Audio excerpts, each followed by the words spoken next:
So our brainstem controls so much of what happens in our body. It controls so many of the different functions that allow us to survive as human beings. It is an area of the brain that really we take for granted, and we should be able to take for granted.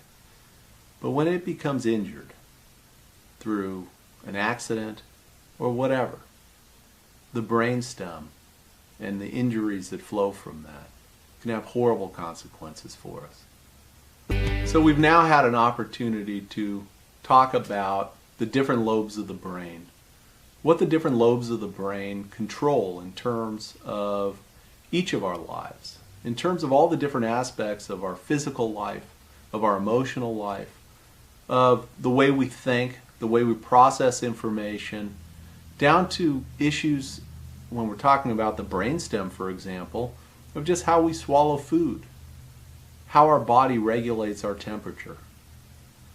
When any of the lobes of our brain is damaged or injured, either by an accident, by a driver, by a drug, by a doctor, it is a horrible consequence. It affects our lives in myriad ways.